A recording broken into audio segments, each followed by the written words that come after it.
ছাত্রজীবন থেকে শুরু হয়েছিল রাজনৈতিক কেরিয়ার।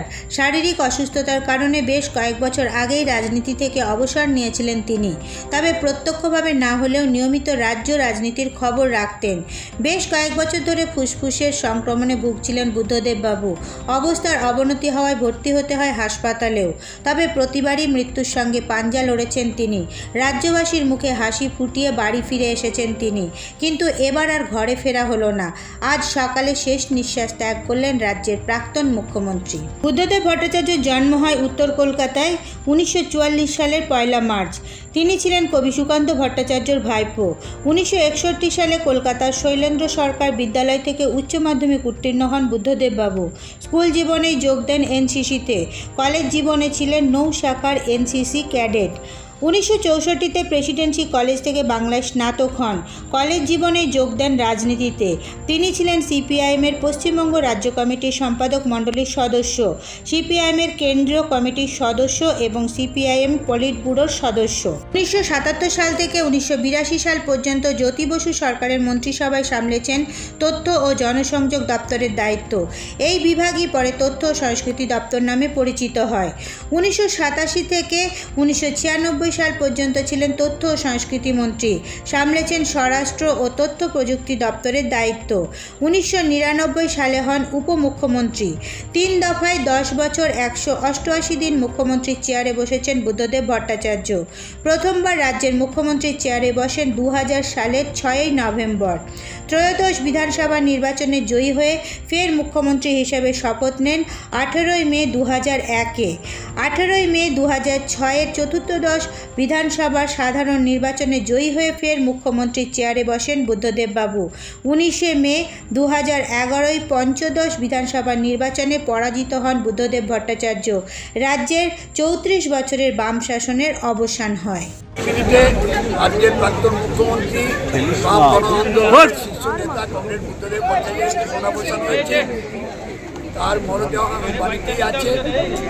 12:30 নাগাদ ডিপ ফ্রিজে নিয়ে যাওয়া হবে। আজকে থাকবে, কালকে তাকে সম্মান জানানো হবে। শেষ সম্মান জানিয়ে এনআরএসে চিকিৎসার জন্য দেহদান করা হবে। আজকে কিছুক্ষণ মধ্যে করা আছে, নেওয়া হবে।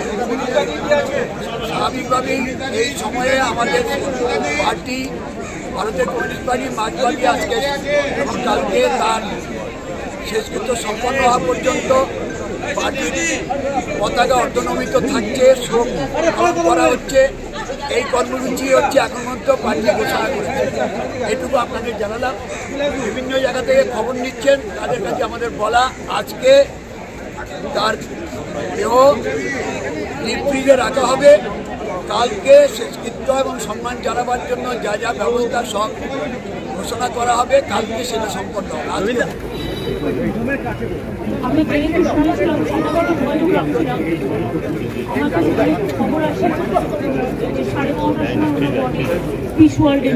হবে। এবং সেখান থেকে পার্টি যেভাবে সিদ্ধান্ত নেবে সেইভাবে বাদ বাকিটা ওনারা করবেন এবং ওনার যোগদান করা আছে। আমরা সরকারিভাবে আজকে রাজ্য সরকার ছুটি ঘোষণা করে দিয়েছি। আজকে ফুল ডে ছুটি থাকবে এবং আগামীকাল সসম্মানে, রাষ্ট্রীয় সম্মানের সাথে আমরা তাকে শেষ বিদায় জানাতে চাই গান স্যালুটের মাধ্যমে। এবং আমি রবীন্দ্রকে এটাও বলেছি, আমি পার্টির সাথে কথা বলি, পিস ওয়ার্ল্ডে না রেখে যদি আপনারা ভাবেন যে কারণে পিস ওয়ার্ল্ডে রাখা হচ্ছে, বডিকে ইনভার্ট করে রাখলে 72 আওয়ার্স ইনট্যাক্ট থাকে, সেক্ষেত্রে আপনারা রবীন্দ্র সদনেও রাখতে পারেন, নন্দনেও রাখতে পারেন। সেখানে অনেক মানুষ আছেন যারা দেখতে পারেন, কারণ শেষ দেখা তো সবাই দেখতে চায়।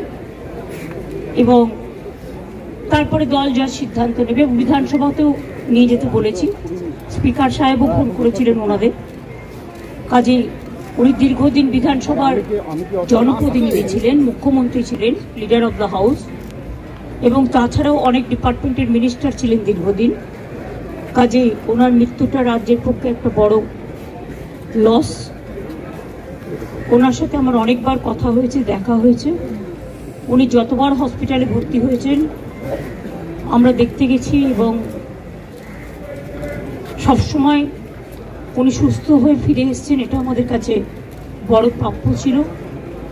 ওনার মৃত্যুর বয়স হয়তো হয়নি, কিন্তু যেহেতু ওনার একটা প্রবলেম ছিল, শ্বাসকষ্ট হতো, আর সকালেও বৌদি বলেন যে ব্রেকফাস্ট করেছেন, ব্রেকফাস্টের পরেই শ্বাসকষ্টটা হয়ে হঠাৎ চলে গেছে। কাজে আমি তার পরিবারবর্গ, মীরা বৌদিকে, সুচেতনা তার সন্তানকে, আমার দলের সকলকে, সিপিএম দলের, বামফ্রন্টের সকলকে, সহনাগরিক সকলকেই আমাদের শ্রদ্ধা এবং সমবেদনা জানাচ্ছি। ওনার জীবনে অনেক কন্ট্রিবিউশন আছে, সেটা ডিটেলস আলোচনা এখানে করার জায়গা নয়। আসুন আমরা প্রার্থনা করি, তিনি পার্থিব জগৎ থেকে বিদায় নিয়েছেন, কিন্তু মানুষের জগতে বিচরণ করবেন। একটা মানুষ মরে গেলে তার জীবন শেষ হয়ে যায় না,